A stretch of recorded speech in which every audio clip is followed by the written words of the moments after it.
So a mutual friend of ours, if I'm not mistaken, actually gave you a fast pass to the front of the line and left me Yep. standing there while we were at, So David Gearing, I guarantee you're listening to this at some point. So shout out to you, brother. I'll never forget that you took Jason from me and escorted him to the front of the line while I stood there weeping. So anyway, I thought it was hilarious when it happened, to be honest with you. And David and I are friends, so I'm sure he'll find that humorous. So Jason, why don't you tell everybody who you are, what you do, why they should care, all that kind of stuff. Absolutely. I'm happy to be back. And Dave, I will take that same place in line next year, man. Came back to Pittsburgh right after kind of a career in DC and national security for about a dozen years. And then went and joined an organization before I moved back called Project Veritas, right? Increasingly in the news as we're seeing things about big tech censorship, right? And sort of the weaponization of government. Very relevant themes that we had picked up as an organization. I moved back to Pittsburgh, got involved politically, put my name in the hat for the primary, learned a ton there, and really honestly enjoyed just hearing from people. Learned, again, a lot, humbling experience for sure. And what I've been doing since is, a little bit of a focus again on national security in terms of some writing and things I've worked on. I've taken a position down in Texas where I am working to pay the bills, and then expanded a nonprofit that I founded back in 2021 before the primary called Free Work. And Free Work is a riff on WeWork. And the idea was, right, a lot of that creative space that people have access to, that collaborative space for YouTube videos, for podcast studios, for this world of content creation, right, that you and I are a part of right now. I want to spread that out and give people who might not have the opportunity to have opportunity for that equipment. So we've done 3 projects now in the Pittsburgh area, anything from basic donation of equipment to after school programs to, in one case over in the north side, we actually outfitted what we called our first YouTube and podcast studio room, the padding on the walls, the lighting. So looking to expand that both in Western Pennsylvania and probably a little bit in Texas where I've spent some time. It's your experience as a candidate for PA 17, I think is something that, particularly in Republican circles in Western Pennsylvania, got you a ton of respect within many, many circles. Most of the people that I talk to, even Jeremy Schaefer, has a lot of really, really positive things to say about your approach to politics, but also the ways in which you believe we could move towards systemic change as a party. So there's a lot to get into. There are 3 key areas that I kind of want to hit on. One of the things, I'm going to start with cryptocurrency, and it's largely because of my own ignorance, right? And one of the things that I've learned is that crypto is one of those weird subjects that people pretend they know enough about to have an educated conversation, but the reality is that they don't. And I'll fully admit I'm one of those people. I'm not up to speed in its totality around crypto and the implications of its existence and all that sort of thing. So what I'm really hoping to get at with you, at least in this first segment, is about the situation with FTX, because a lot of people are reading about these things in the news. They're trying to understand at a basic level the implications of what's going on, but the reality is they simply don't have the background to understand it. So here's what I'd like.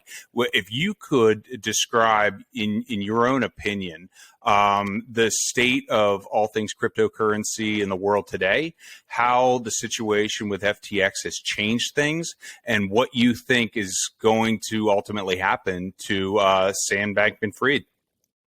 Yeah, absolutely. So I've been following crypto for about 8 or 9 years.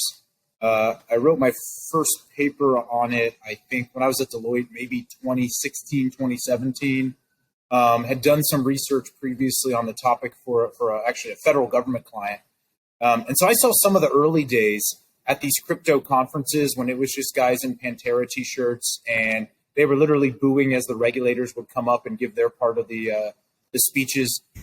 So I've seen the ups and downs of the industry, right? And I've seen some other booms and busts, what we call crypto winters. So I'm a believer overall in the utility of crypto and other fintech tools, right? Financial technology tools. And I'm a believer in the underlying technology of blockchain. I still think is going to end up having industrial applications that people haven't really figured out just yet as we move between the digital and the physical in our world, and as we create cyber physical layers of industry, right? That sounds like jargon, but if you think about all of the technologies we have already rolled into our phones and the sensors that our phones have, right? Both for our voices, for our fingers, for our eyes, right? The tracking and locational technology inherent there. We are blending the cyber and the physical, and I think crypto and blockchain are a part of that. What I also think is that 95% of the products out there in crypto are garbage. And that's the sense that people have rightly gotten, right? When they're skeptical is, okay, now I've been hearing about this for 4 or 5 years, and every 2 or 3 years I hear about a massive scam. And they're not wrong. The industry is immature, and it had a lot of people pumping exuberant amounts of money into it. And some of us may remember it was that when the bubble that recently burst started to grow was when the federal government decided to hand out unlimited stimulus checks. And a whole bunch of people were turning around and taking their federal money and buying cryptocurrencies just out of the blue. It was like a typical bubble, very reminiscent to some of the things we saw in the 1920s, though at a smaller scale. Same degree of what we'll call irrational exuberance. What happened, right, with FTX? There are these different companies that try to serve as exchanges. How do you buy crypto? How do you maintain it? How do you track its value vis-a-vis the dollar and other cryptocurrencies? FTX was one of the companies trying to fill that gap. And what really happened is it realized it could take advantage of those discrepancies in valuation and, quite frankly, a whole bunch of overseas and offshore shady financial practices. And, conveniently after the primary, their founder, who is a major Democratic donor, conveniently just after the primary, that bubble burst and the regulators moved in and the whole thing went up in smoke. And so I think what I've learned about crypto is there is an underlying utility for those products. There's a reason it exists, but it is an industry that has a lot to prove. And so people out there watching this who are skeptical, your skepticism in the short and medium term is right, but I think long term there is utility for this technology. It's interesting because the way that most people that I know at least would describe the situation with FTX is not unlike the way in which people described Enron when that situation was taking place.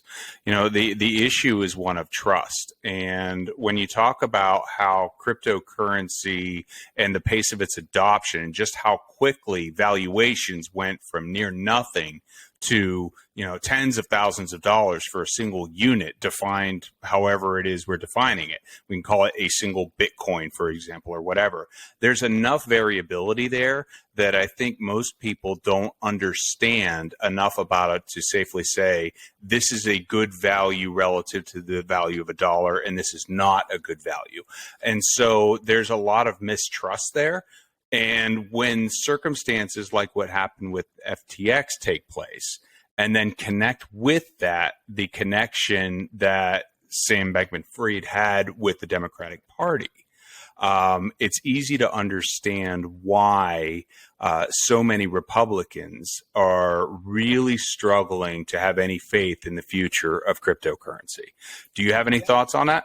I do, and I think there's two sides of that, right? Which is there is that Wild West. That's what the industry was. And very often at the beginning of an industry, that's what you're going to have, right? Or you get regulators too involved and it stifles the industry and it goes overseas. But there's a lot of garbage out there. People are rightly skeptical.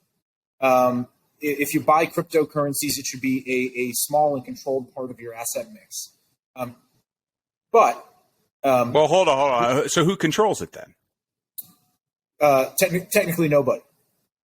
So your ownership can be denoted in a number of different ways, right? So again, that skepticism absolutely warranted. The systems are not foolproof, but I think what we've learned, right, is most systems aren't. So that corruption that we saw endemic in cryptocurrency didn't just exist in Enron. It existed at Goldman Sachs. It existed in all the companies that got bought out by the government in the 07-08 financial crisis, right? And it exists now in the risk that the American people have taken on behalf of all the other distressed assets, airline company buyouts, and things that we've seen. So that is not, by the way, Doug, a defense of any individual cryptocurrency or process, but it's more to say, each of these areas has an element of risk and endemic corruption. What really happened with FTX and they took advantage of a system that they saw very plainly, right? If you remember that, kind of my example of that is, do you remember when Donald Trump stood on, I think, a debate stage and he said, I know the system is corrupt because every one of these people has come to my door and asked for donations, right? Sure. He stood in front of everybody and just called out what we all plainly knew. The guy at FTX basically did the same thing. He said, I know how to donate to the right people, to stay on the right side of polite society, and I know the things that I need to announce as initiatives and philanthropic things, and here are our values, and that will prevent anybody from poking too deeply. And even now, as the hammer has come down, that guy probably has tens, if not 100 million offshore. If not through his family members. I heard his parents have both magically become huge landowners. Yep. So when I've talked to other Republicans about this, they see it as more broadly a symptom of the institutional rot that we all see, and quite frankly, the weaponization of our investigative agencies, where we recognize that there are two different standards of justice. Do you think he'll do time? Maybe a token amount. Yeah. Okay. But I hope I'm wrong. But what I have a feeling this is one of those things that gets tied up for years. And even if he does a couple of years, he's a guest on podcasts 2-3 years from now, and finds his way back into the good graces. A guy like that will hire a PR firm to rehabilitate his image, and he'll have friendly left-wing hosts giving him slots on TV in a couple years if he does any time. I think, unfortunately, right, as our outrage fades, people know they can play on that. Yeah, I mean, it's one of the products of the news cycle, right? I mean, right now it's a hot topic, but at the end of the day, 6 months from now, most people will forget who he is or what he did. I mean, I couldn't rattle off the name of a single executive that was found responsible for the Enron situation. But the realities, you understand what I mean? Absolutely. And I tell you what, when I was at Veritas, we really dealt with that too, which was we came up with evidence, raw documentation, insider materials of corruption across a number of areas. And some of those organizations learned they just had to wait us out. Mm-hmm. They just had to wait out the news cycle because the Congress was less likely to hold people accountable as they might have in a bipartisan fashion 10, 15 years ago. And they learned they just had to survive the news cycle. And then half the people who watch different news channels would never have heard of the story in the first place. Yeah, so it's, obviously that's symptomatic of one of the problems we have with media in a general sense now is that these silos exist. And depending upon where you get your information, you're getting two completely different senses of reality. So there are stories that have been deemed to be hugely important for right-wing media outlets that aren't covered in any respect on a lot of mainstream outlets. And it's largely the truth in converse, right? You see it both ways. But you mentioned, Congress's involvement in whether or not anything significant happens as a result of the FTX situation. Does that become more likely because we now have a Republican-controlled House or not? Only in the sense that they may run additional oversight investigations that could theoretically result in some more documents being turned over. But does that embarrass the Justice Department in anything? I think this Justice Department is past embarrassment. So I'm truly not convinced it does. Yeah, I would agree with you. I would agree with you. I mean, I think, you hit on it earlier, too, when you talk about the weaponization of the Justice Department and particularly, organizations like the FBI, where you have this continuous situation where they are willing to engage for the betterment of one political party over another or one administration over another.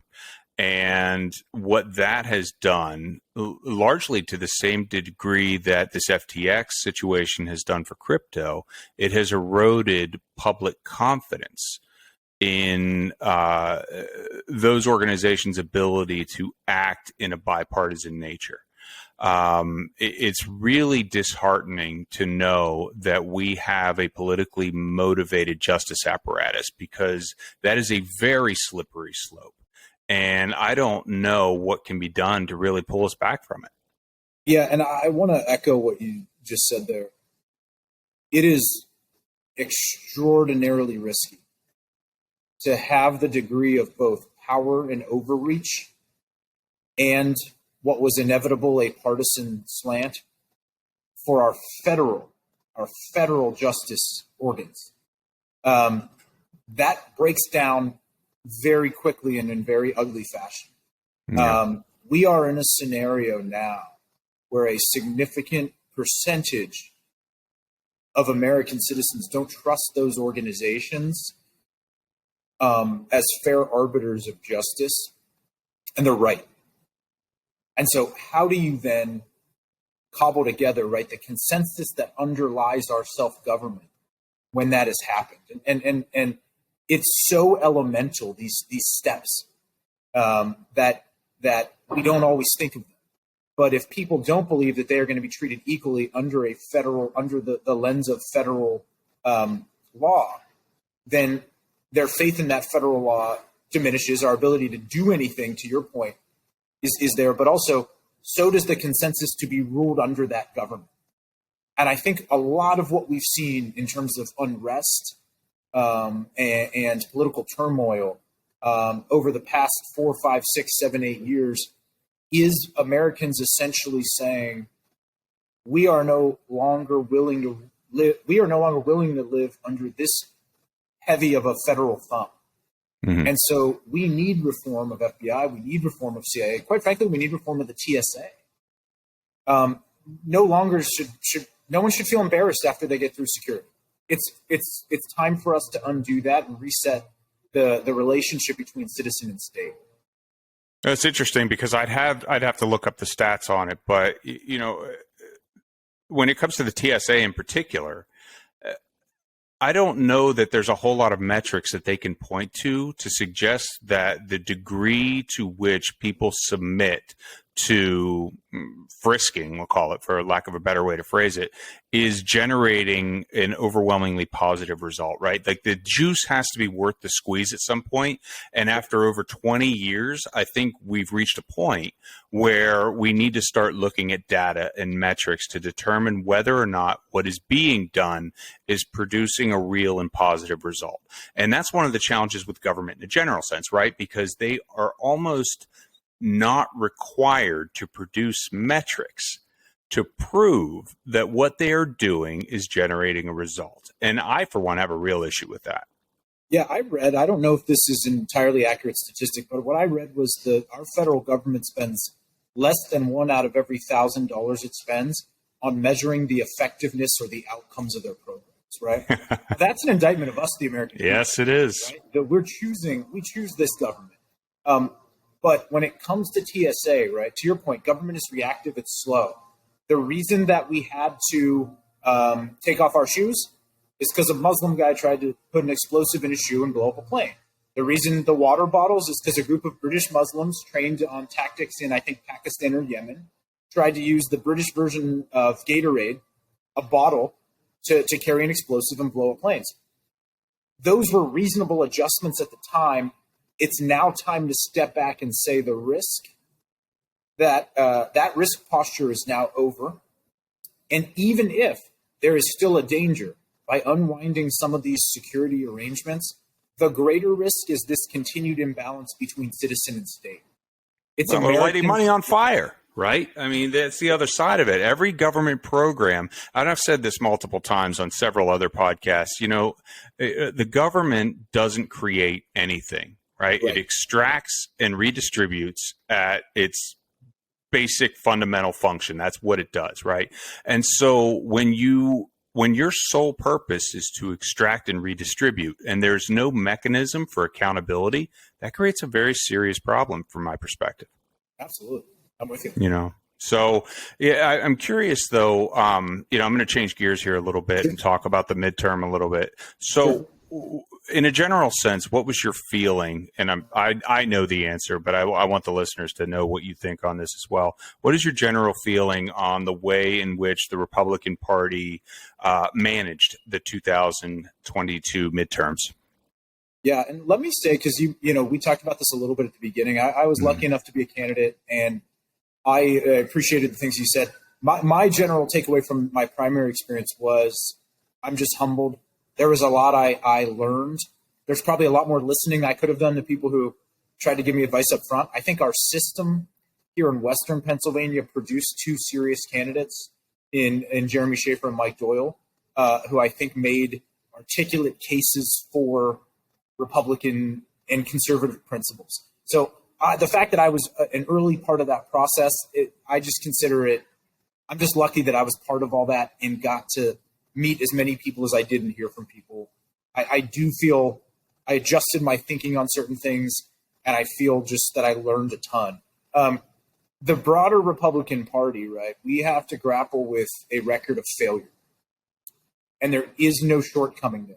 Not just our failure in the past few election cycles, but the fact that the case for limited government essentially hangs by a thread. The federal government is behaving in an anti-constitutional way at this point, right? So we're so dramatically divorced, and the uphill is so steep that it is easy to despair. And obviously, we have to reject that. When I talk to a lot of people, at that Christmas party and in the weeks before, I got a lot of texts the night of the election. The only answer I had was nothing particularly cohesive. It was simply to say, I'm not giving up on Pennsylvania. I have a feeling you're not either. Yeah. So the question is, to your point, what lessons do we draw in terms of how Republicans handled it? I think that too often, and this is national, by the way, we let Democrats continue to frame the issues. For example, we talk about abortion, right? And there was a lot after the election, especially with the PA exit polls. We focused too much on abortion. We alienated voters. Especially there were candidates who talked about a federal ban on abortion. Did that alienate people? And my questions in response to that are twofold. Well, what was our position supposed to be? And two was the Democrats were also pushing for a national policy on abortion. Not only have they since 1973, but they were pushing it in this midterm. What they said is, if you elect us, we will push for national access. So in my opinion, what Republicans didn't necessarily do is represent the right or the wrong thing. They let Democrats and the mainstream media, who are the same thing, they are, right? And really the media leads the party in a lot of ways. They let them frame the issues. This election should have been about inflation. Inflation. People are worse off. Their lives are worse.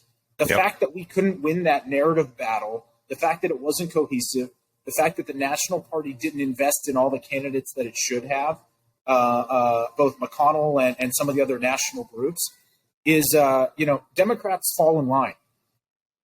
AOC, for as outrageous as she is, she does what Nancy Pelosi and Chuck Schumer tell her to do, right? Republicans were a little bit more free-spirited, and we're finding that lack of discipline is biting us. Yeah, but you know what? We did have pockets of success, right? I mean, Florida, in my opinion, has become the preeminent example of the way in which the Republican Party needs to approach improvement from an infrastructure standpoint. What Ron DeSantis has done down there is incredible, but more than that, the apparatus around him has been fine-tuned to turn what has historically, at least for the past 20 years, been a purple state into a bright red beacon in this country. And I'm wondering if there are any specific lessons, particularly in Pennsylvania, where we're from. Are there any particular lessons that we can draw from that? Yeah, I think there are several, right? So DeSantis leans into the fight, but that would be too easy a point to make. He leans into the fight, but he also chooses them wisely. When he goes out and gives a speech about, say, woke education or something like that, he already knows that's a winner. He has a press secretary who goes out there and does all the first elbowing. So he's aggressive, but he's limiting the damage that he's taking. He never stopped fundraising. I think DeSantis had $130 million for a gubernatorial race that cost him much, much less than that. We can't stop doing that. It is an unfortunate reality that money is a part of politics, but unless you're going to force the airwaves to give you free advertising, that's just how it's going to be. He continued to fundraise. But most importantly, right, beyond all these things is Ron DeSantis made a bet on applying conservative values and seeing them through in terms of competence. And that used to always be our party's advantage. The American people said, all right, who do you trust on the budget? Republicans. Who do you trust on national security? Republicans. And maybe there were some other items, right, where they trust Democrats, essentially when it came to giving away certain things. That is what I think DeSantis is rebuilding, is an element of trust. We said we're going to do a thing. We did the thing. Here's the result, right? And what did that do? That magnet drew people in. In Pennsylvania, what we're going to have to figure out is how do we demonstrate that competence when we don't have as many layers of power to exercise, right? Our uphill is now so significant in Pennsylvania. A state that population-wise is apparently comfortable with stagnation, right? Two major cities that similarly population-wise aren't growing as anywhere near they should, I think have stopped declining. But of essentially, how do we paint a vision that says, here's what we could have, both economically, in terms of employment outcomes, in terms of development, and in terms of the freedom that I think people ultimately want. Yeah, I mean, from my perspective, what they did in Florida was a masterclass in the way in which we should approach gubernatorial politics. And, the next point I want to make is not something that is hugely popular in some circles, but at the end of the day, we have to acknowledge where our mistakes were. And the reality is that selecting Doug Mastriano, who I like a whole lot, was a decision that ended up costing a whole lot of down ballot candidates, including Jeremy Shaver here in PA 17, but other congressional candidates across the state. And that's not his fault. He was nominated. He pushed the envelope from his campaign perspective. He did the absolute best job he could. And I think he did a tremendous job. But the reality is that, to your point, money talks. And he did not have the financial backing certainly he didn't have the financial backing that Josh Shapiro had. And I think that's largely because when the Mitch McConnells of the world looked at his circumstances and the realities of his campaign and the odds against him, they didn't want to burn money on someone they didn't think had a chance. And subsequently, we lost, Dr. Oz wound up losing to Fetterman. Jeremy Shafer wound up losing to his competition. The challenge at the end of the day is that who we pick for the top of the ticket matters, and it matters a whole lot. And so one of the things I think about is, going back to the primary that you ran in, how many options were on that primary ticket for governor? I think it was 6, maybe 7. Does that sound right to you? Yeah, and it was a lot more for a lot longer. And then there was some of that late narrowing. Yeah, and I'm not suggesting that, a little bit more party discipline would have resulted in a 2 or 3 man race. But at the end of the day, we as a party need to think more intelligently about not just which candidate aligns with our beliefs, but which candidate can actually win. Because if we don't nominate a candidate who can win, we get nothing. And that's kind of the situation we found ourselves in Pennsylvania, because we've refused to embrace moderatism, if that is a word. I might have just made that up. If I did, I'll coin it and, put a copyright behind it. But nevertheless, our goal needs to be to reach more people. One of the things I talk about a lot is, Republicans need to win more elections. And one of the key ways we need to do that is getting better at talking to people who aren't Republicans, because we need to, in order for us to be successful moving forward. Does that make sense? It does. And that was, to me, the great falsehood of John Fetterman, is that he talks a working man's thing, and we all know that that's right, a costume that he wears, and it's something that I think, right, I believe that the Republican Party is turning into the working class party, and the Democratic Party at this point is now a deal, a truce, a symbiotic relationship between our upper elite classes, the people who shape culture, right, and live in 4 or 5 cities, and then an underclass that those people want dependent on. And everybody else is a natural Republican right now. And so when you have a guy like John Fetterman, I still don't think Pennsylvania understands who they elected. I think he's probably the most radical senator of either party. The things he's talked about in terms of a mini nuke or elimination of the filibuster, and then some of the policies that he's advocated for are truly radical in a way that I'm unsettled by. And you should be. You should be unsettled by it. And I think the reason that we supported, in aggregate, obviously, we supported a candidate that has those beliefs is because there's a fundamental misunderstanding of what a functional federal government looks like in this country in particular, right?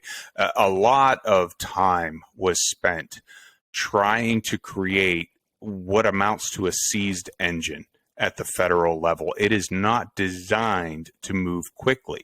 But then we get addicted to these ideas around change. We want change. We want to elect change agents who are going to quickly enact policies that reflect my worldview, but the system is directly designed to conflict with that desire.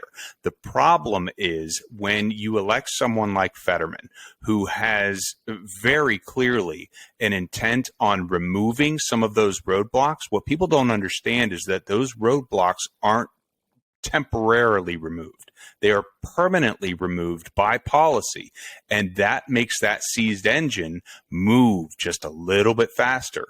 And a federal system that moves and enacts policy very quickly will start to react to the whims of particularly the executive branch of the government.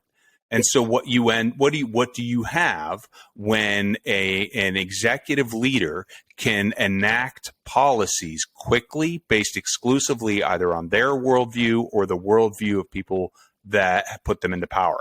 That's a dictatorship. Yep. And let me make a further point here, because this is so key, is those process and other breaks that we have on the system. I've heard a fair argument from other people that say the quote unquote gridlock, which they think is bad, which I think is just a natural response to the fact that we're actually deeply divided on a lot of these issues, quite frankly, as a country. But they say, no, the gridlock is what's destabilizing. Look at what's happening around the country, how upset people are, they're at each other's throats. And what I say is, no. Imagine what it would be like without that gridlock. So, for example, if we make things easier to pass through the Senate, and there are people on the left who will point to polls, well, actually, 65% of people believe in this, so we should be able to get it through. And my point is, no, what the Senate requires is both a depth and a breadth of national consensus. Both of those things are required to move the needle significantly at the federal level. To undo that and to make these moves absent that deep and broad national consensus is to invite a way higher degree of instability. And again, quite frankly, I think the government would put itself on a path to losing legitimacy. Absolutely. That's the theme I keep coming back to, is we don't understand how close we are to people essentially saying, I'm not going to be ruled under this any longer. Mm-hmm. Mm-hmm. Yeah, I mean, look, the way I see it is this. The people who, particularly in the House, they represent 331 odd million people. The chances of those 435, I believe is the number, I could be wrong, but the chances of those people coming to a quorum on anything is near zero, right? But it was designed to be that way. You will never elect a freshman U.S. congressman who's going to go to Capitol Hill and exact whatever campaign promises that they made, right? The system is not designed to do that. You're going to show up, you're going to smile, and you're pretty much going to do what you're told. And that's fine.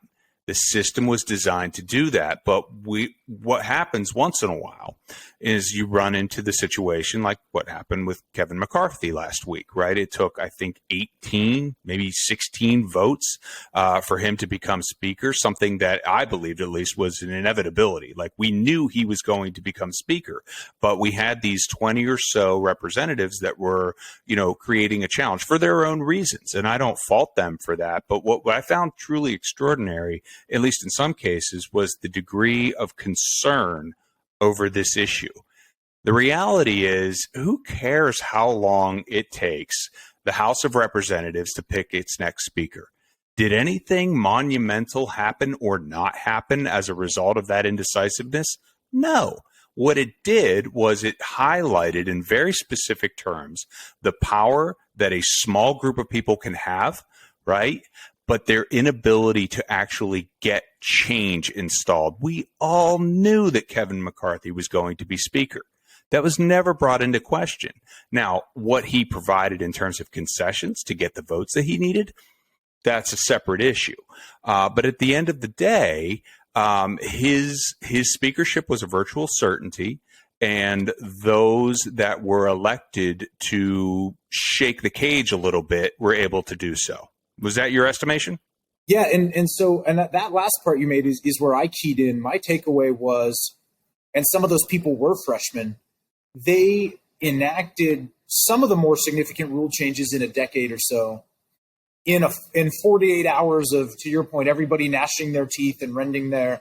But I tell you what, if you said, okay, 48 hours, 72 hours of drama for those pretty significant rule changes, maybe a good object lesson in what can happen. And what's interesting is the way that I think about this more broadly. To your point, hard to do with a small amount of people who maybe don't even have a mandate for that. But on the other side is, we're, I think, waiting sometimes for there's going to be this broad, huge wave election. America's going to come to its senses and say, even our wave elections are usually wiped out within 2 to 4 years, right? So what the American people are often asking for is new branding on relatively minor change, right? They don't like those wild swings, even when we're very, very fed up, as I think we rightfully are now. But what I liked about what I saw was, if that clarion call moment isn't coming, at some point reform and sanity is going to be just enough stubborn people acting as just enough of a holdout that they can eventually start to bend that curve. Mm-hmm. And that, I think, is right. One of the frustrating but real things about self-government is, I know the things that I believe in. I want to see them enacted right now. And I know that the uphill battle is such that what you really can hope for often is incremental change. And so I struggle with that myself, which is, do you want to be involved in implementing incremental change when you believe that change needs to be systemic and whole? And I think to your point, that is kind of some of that soul searching that a lot of Republicans are doing right now. Yeah, I think that's the big difference between the candidates and the people that support them, right? I mean, the people that support them would like to see their worldviews enacted in policy as quickly as possible. But the reality of the situation is that the cards are stacked against them. You know, you're never going to elect a single candidate who's going to be the change agent that you want them to be. The closest contradiction to that would be someone like Donald Trump. And, you know, he gets elected and an enormous number of the U.S. electorate gets cold water splashed on them, and they're terrified because they don't know what to expect. You elected Joe Biden, for example, we pretty much know what to expect. It'll be fascinating to see how 2024 shakes out. I mean, I know what I want to happen. I'm not going to say it now, but, you know, at the end of the day, I think it will wind up being an indictment on the things that happened in 2022 and whether or not the Republican Party is able to make enough adjustments to really see a ton of success that in that presidential election. Because from my perspective, you know, there are lessons that need to be learned. There's no question about that. But I don't think the people who needed to learn them have gotten the full picture just yet. And I think that the losses that we experienced in 2022 are going to create the opportunity to do that. Yeah, you know, what I think about, you mentioned right at the beginning there, the outreach, the things that we want, is there a chance of them being enacted, right? Because I am less interested in compromise. I believe the picture is so stark that we got to take increasingly big bets. I am a believer in that, though I recognize change is often incremental. But the question is, can we win the argument before we win the elections? And the losses that we've felt in 2022 are so historic. I've had people say, well, that's not technically true. There are other first-term presidents who have been able to notch wins in their first term. But, like, for instance, when George W. Bush did that, it's because it was a few months, it wasn't long after 9/11. And there tend to be these other historical headwinds. But for an unpopular president with the dramatic economic failure that Joe Biden has not just presided over, but I believe caused in many ways, for Republicans to lose the way that we did, we have to have some real conversations. How can we win the argument? How do I convince, a lot of those same suburban folks? How do I give them permission to vote Republican again? And how do we appeal to the issues that they're interested in the terminology that they are using? And not just the terminology that we pick up from the podcasts and the Twitter personalities that we sometimes follow probably too closely.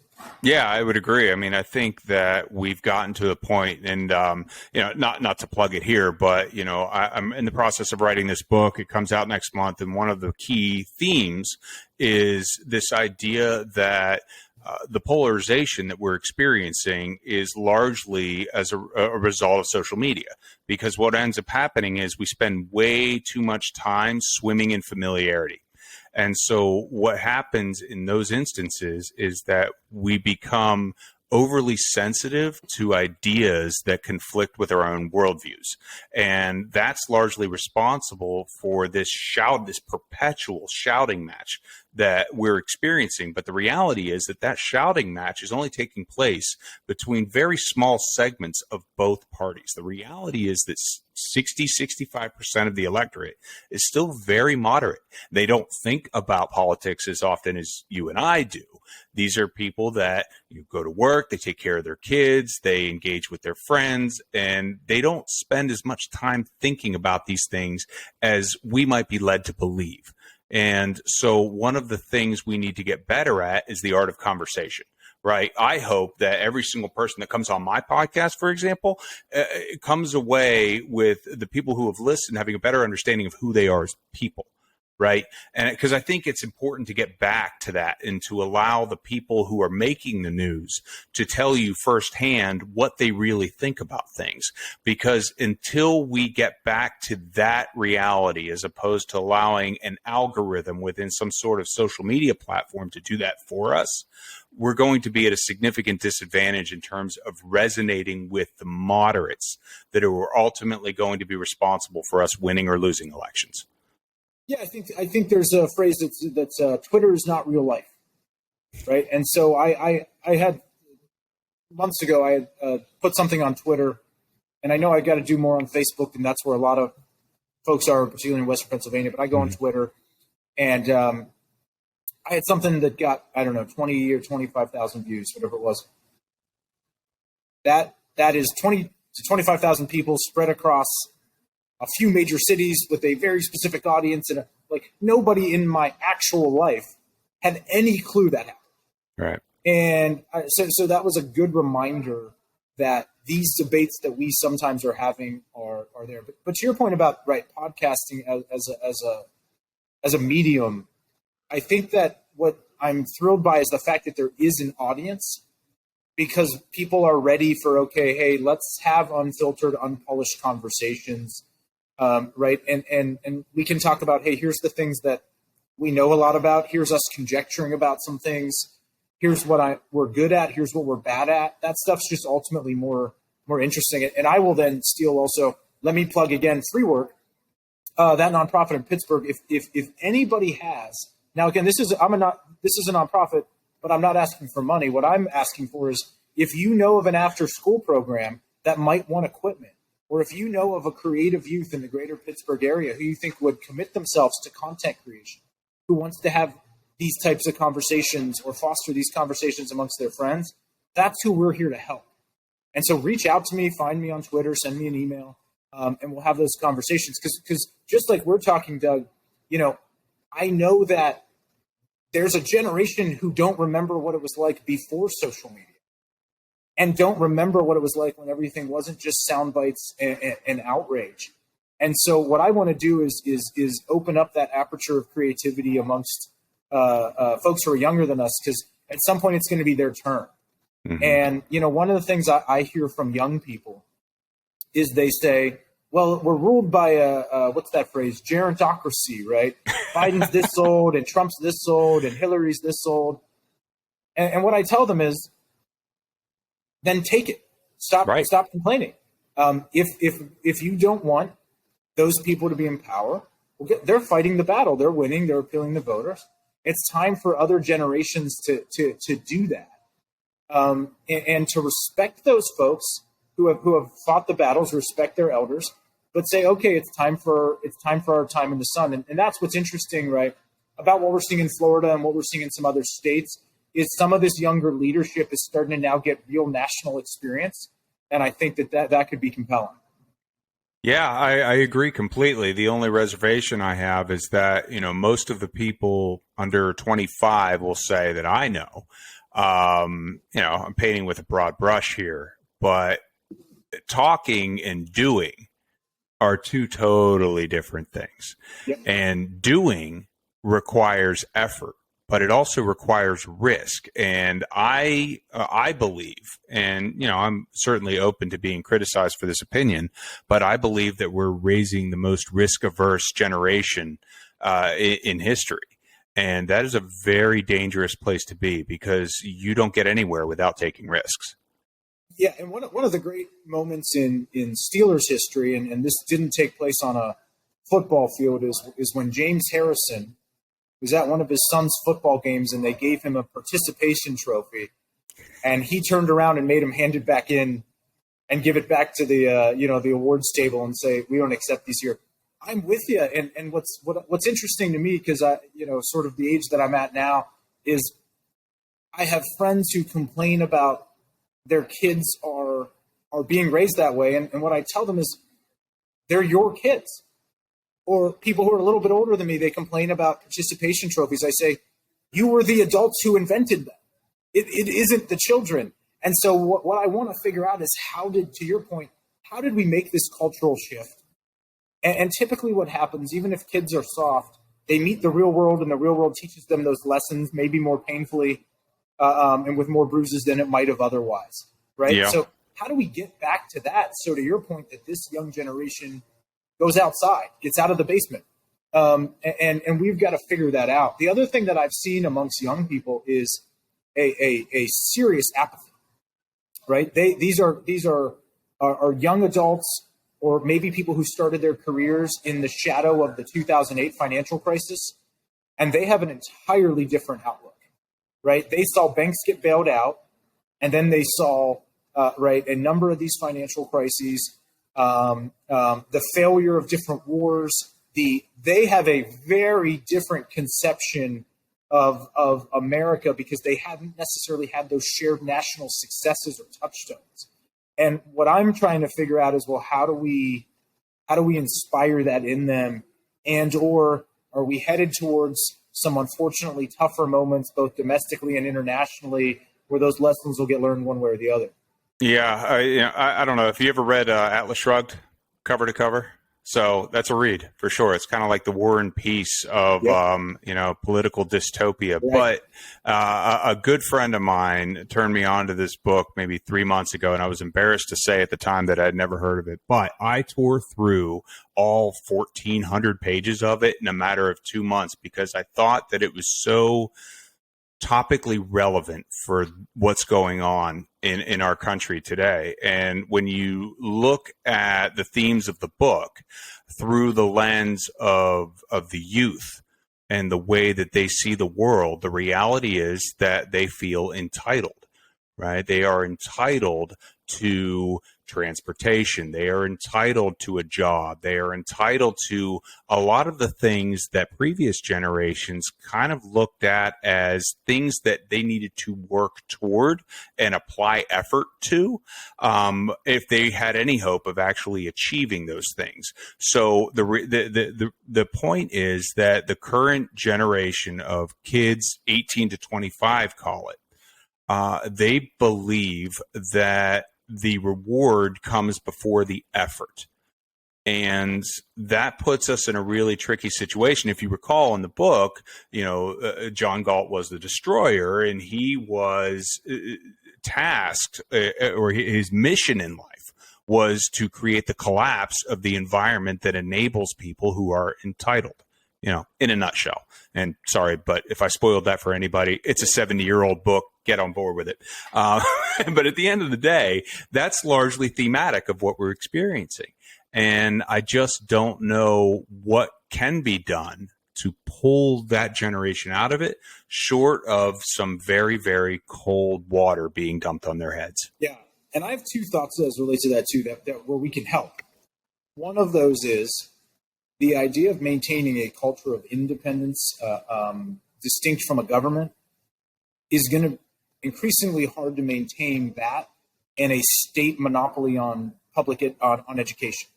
Those things are not going to coexist cleanly over a long enough period of time. The second is, we have to call out the fact that there are individuals in our society who are openly, deliberately trying to undermine those very values, teaching them, especially on the left, saying the system is rigged, hard work is not there, the billionaires or the rich are your enemy, right? And if it was a politician on the other side, there'd be a lineup of mainstream media folks saying Republicans throw red meat to their base, right? They described it in that term. And yet when Democrats do that, when they vilify, when they try to convince kids that the American dream, the American way of life is negative, is forfeit, or try to teach them a lot of the kind of crazy social things we've seen take place in schools, we have to defend that. And that is itself a path to understanding these people want to teach your children very specific things. It is your job as a parent to prevent that from happening. And that might mean what you do at home and the lessons you teach at home. It might mean getting involved in public policy and fighting that battle at a much larger scale. Yeah, I agree. I mean, I think that it's easy to make the case, particularly if you have the right data in front of you, that the left has had a monopoly on education for 30 years. And it's funny. I was in a conversation earlier with somebody where we were talking about the stranglehold that the teachers unions have on the political cycles, right? Because they are the single biggest donors to school board candidates, nationally. And so essentially they are funding the campaigns of the people that are supposed to be negotiating against them on the taxpayers' behalf. And, I've said that multiple times. I know I've said it to you a couple of times, but at the end of it bears repeating, because we need to understand who we are nominating for important roles that have to do with the spending of taxpayer dollars, and who is ultimately funding the campaigns of the individuals that they need, that are ultimately going to be negotiating against, right? Like, it's a conflict of interest. It's the most clear-cut thing in the world, in my opinion, and yet we completely glaze over it because we don't want to have to deal with the consequences of that realization. Does that make sense? Yeah, if you described what that dynamic was, that recycled money, literally out of the public trough back in, out of the public trough back in such a direct quid pro quo. If you described that and changed the names and the faces and said it's happening somewhere else, the word that everybody would come back to is corruption. It's explicit corruption. You mentioned the stranglehold in education. So the primary education system, the higher education system, Hollywood and the media. The left has institutional control that they fought decades to win. What we're seeing now, when we talk about the youth the way they are, is the fruit of that victories, the victories that the left has won. They are exerting that control for a reason and with outcomes. We are now seeing those. And so what I find that we do too much, right? Sometimes when I talk to other folks on the right, is we chase the ball over here, then we chase the ball over here. And yet the left is they'll go from this social issue to that one, right? I'll give a less controversial example. Years ago they were fighting the battle over what kind of light bulbs we could have in our homes and office buildings, right? And now what is it? Gas stoves is now the thing, the political issue of the week. Yep. They're choosing all those battles, and then a bunch of right-wing people say we play defense and we talk about how hard we fought, but it's us in reaction to what they're doing. Yes. They're driving the cultural engagement. They're driving the narrative, not the right. Yep. 100% correct. We need to get off of defense and start playing a little bit of offense. The challenge Republicans have in a general sense is, we are largely trying to preserve, right? So defense is our natural position. Right, because we are trying to defend what is currently reality. It's the change agents that are constantly trying to shift our culture in a direction that we don't like. So again, our natural position is defense, but that doesn't mean we always have to take a defensive stance. We know what's coming. These people are not that smart. Right. So we need to get smarter about anticipating the moves that are coming at us and creating strategies to defend in accordance with those things. Does that make sense? Yeah, and it's predictable, right? I always say, you can tell the moves that they're teeing up. The left, to your point, they're not that smart. They tell you what they're going to do. Yep, they telegraph all the time. Exactly, and I say, so look for what they're telegraphing, and then two, I say when they preach revolution, believe them. The shiny face of the National Democratic Party. It is a cover for the serious radical ideas that have become mainstream that even Barack Obama would have barely bought into X amount of years ago, right? But so let's understand that. Let's telegraph it. Let's see as they're setting up narratives, call those out. But secondly, right, to your point, our natural thing is to preserve. So where do we play offense? Well, what we can do is we can look at the areas of stasis and rot that Democrat outcomes have led to. So, and then attack those status quos. So, for example, I believe that not wanting certain types of economic reform and educational reform in the inner cities is not just a bad idea. Rejecting that reform at this point is maybe racist, is maybe anti-egalitarian. We have 30 or 40 or 50 or 60 years of data that the approaches that they want aren't working. The outcomes aren't there. We have a large enough sample size now. And so if our friends on the left are supposedly part of what they call, right, the reality-based community, let's ask them why they would still defend that explicitly failed reality, right? The data is in. So I think there's a number of areas where Republicans can both attack the sclerosis that's there, but also drive that narrative with moral, passionate language. I couldn't agree more, brother. All right. I've taken up way too much of your time. You have been absolutely fantastic as usual. I'm going to wrap it up. Tell everybody how they can get in touch with you if they need to. Yeah. Hey, folks that are watching, I'm on Twitter at Jason Killmeyer. I'm not selling. I'm not promoting anything. Same with the nonprofit free work. But that's where you can reach me. Or just for those who have my email, just shoot me an email. It's literally jason.killmeyer@gmail.com. I'm easy to reach. I want to hear what you have to say. I like feedback. I always read the comments section when I post stuff because, you don't always get the nicest comments from folks online. But the reality is I also learn a lot and I engage with what people send me. And so I'm around and I want to hear what people think. It's good to see you, man. Happy Thanks we're able to do this. All right. Absolutely. We'll talk soon. All right. Thanks, cheers, man. mate. Yep. All right. Hey, we're clear.